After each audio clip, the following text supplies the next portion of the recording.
Hello everyone and welcome to my channel. Today I'll be showing you how I made this gorgeous fall greetings card using the Gather Together Stamp and Die bundle from Stampin' Up.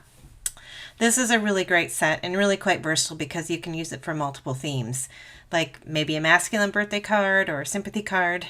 It's also great for autumn wishes or Thanksgiving style cards. The sentiments in this set are also really nice. What I'm wanting to show you here with the dies is that they have this cool embossing feature on them so that when you die cut them, the veins of the leaves are embossed onto it and it shows up nicely. Okay, so let me take a second to show you the supplies that I'm using. Mossy Meadow, Soft Suede, and Sahara Sand ink from Stampin' Up, and then I'm also using my white pigment ink pad from Hero Arts. I've got some hemp twine that's also made by Stampin' Up, and just wanted to mention that 99% of this card is made with scrap papers that I just had in my bin. So the only thing that's not scrap is the card base, which is 110-pound Nina Solar White cardstock.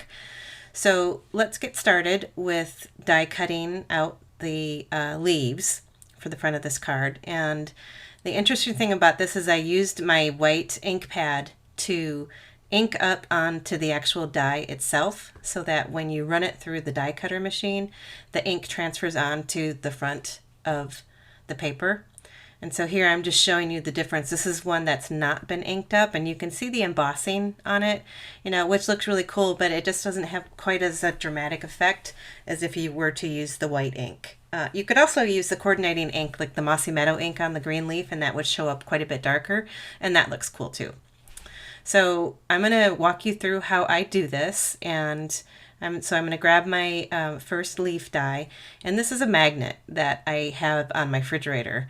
And so what I'm going to do is convert this magnet into a little handle for the die, and it keeps your hands from getting all inky and messed up. And then all you do is just tap it into the ink pad and transfer it over to right onto the paper. So usually I put the paper down and carefully place the die on top of it, and after you die cut it, it comes out looking like that.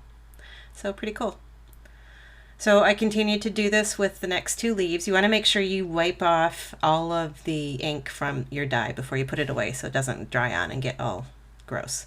So using my magnet again as a handle, I tap tap tap into the ink, and then I take it over to my die machine, and just like magic comes out.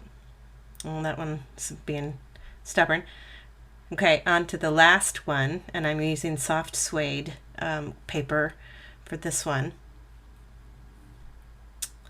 And I sped this up a little bit so you didn't have to watch my table jiggle while I was die cutting.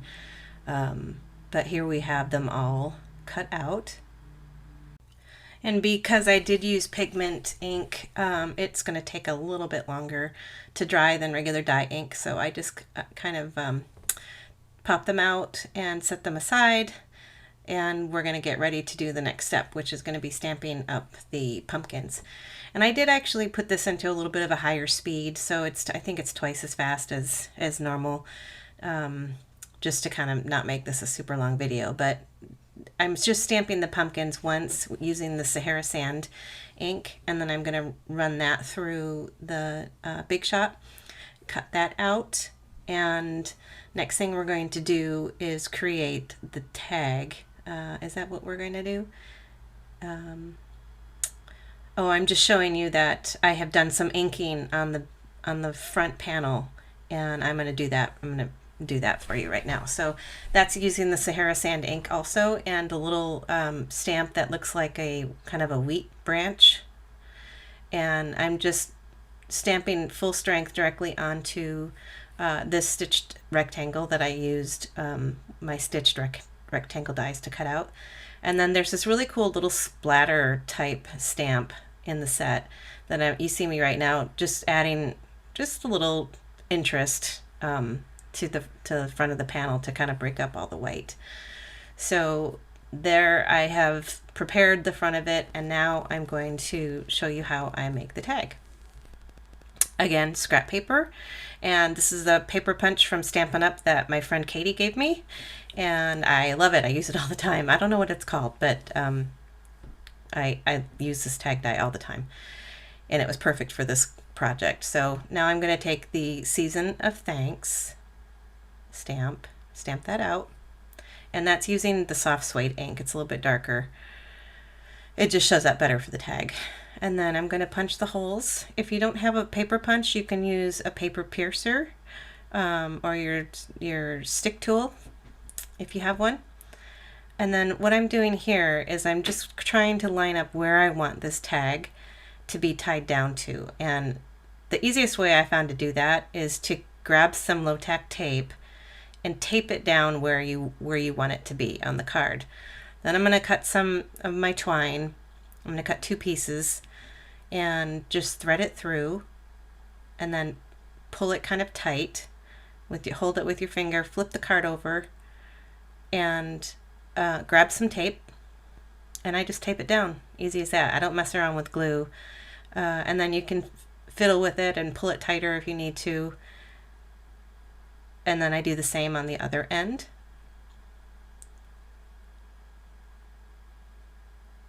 Flip it over, tape it down, and then you can trim off the excess. I think I do that in a minute. So there it's placed perfectly where I want to, and then I just remove the tape, and that now I forgot to pop it up. I should have put that tape on first, but it worked out okay doing it this way. So that's popped up with dimensionals, and I'm trying to get it straight. I think I still have it a little crooked, but that's right. That's why we call it handmade, right? So the next thing I'm going to do is place the leaves down, and 2 of them are adhered directly to the card front, and 1 of them is popped up. The green leaf in the center is going to be popped up with foam. So I place the 2 down first, just using any kind of glue you have on hand. And if you end up buying this card kit from me, I will include the glue, a glue tube for you, and also the dimensionals to use. Since if you're not a card maker, you may not have that stuff on hand, so I figured I'd throw it in as a bonus. Okay, so I'm just placing the last leaf down, and I'm tapping my fingers because I'm thinking, what do I do next? Oh yeah, it's I put the pumpkins on. And we are almost done, guys. This card goes together really fast. So the next thing I'm going to do is score my card base, and it's an A2 sized card, so it's 4 1/4 by 5 1/2 once it's folded. I'm just going to run my bone folder down the edge of the card to make sure it's nice and crisp. And I'm going to do a little inking onto this card base too, using Sahara Sand ink again and that splatter stamp. And I do this one full strength to have it be a little bit darker in the background. And that's all there is to it. It just adds a little something more interest to the card front. So you can see that was scrap paper because that was that leaf I had stamped on there from a different project that I didn't end up using. I'm a big proponent of saving all my scraps and using them best I can. This paper's expensive, so there's you can avoid having a lot of waste if you make an effort to be a little bit more organized instead of just throwing all your scraps away. Okay, I'm going to put this down on the front just like so, and then I'm going to show you what I do to the inside. I like to treat the inside of my cards and just kind of jazz them up a little bit, so carrying that same splatter theme through to the inside, I'm going to drop some splatters in each corner, and then I'm going to grab the wheat stamp.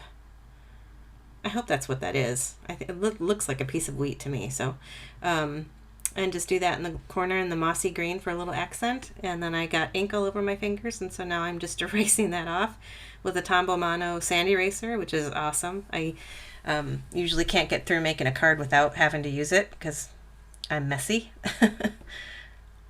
But I'm putting the finishing touch on this card with the sentiment, and I like it in a non-traditional location because it's small enough and you get a sentiment in there, but you can also have a lot of space for writing your note, which I love. So grab some adhesive tape, throw that on the back of this panel, and we are done. Isn't that great? Oh no, we're not done. I got to do the bow. So cut off another piece of twine. Fiddle with it a little bit. And I just glue that down. If you have a glue dot, that can work too. But this glue sets up and dries pretty fast, so I just use that. There we go. Now we're done. Isn't that great? Love it. Okay, now if you're still with me, I have to let you know that you can order the stamp set bundle through my online store, through Stampin' Up, and I will put all the links in below for you to easily navigate your way to my website. So you can create your own beautiful cards all year long with this set. But if you're really not a card maker like I am, I have a card kit available for this set, which includes one completed card, like the one you saw me make in this video, and then all of the parts and pieces to make 4 more of your own. So you'll have a total of 5 cards that you can send out. These kits include everything from the envelopes to the glue, the foam adhesive, all the bits and baubles that you need to put this card together. And it shows up in a cute little box, all packaged up and ready to go. So if you're interested, head on over to my website. You can get to my Etsy store from there, and you can purchase it directly from my store. Let's see. If you have any questions, give me a shout out. If you enjoyed this video, I would appreciate a thumbs up and a like. And don't forget to subscribe to my channel so you can see future videos that I come out with. Thanks everybody. Have a great day.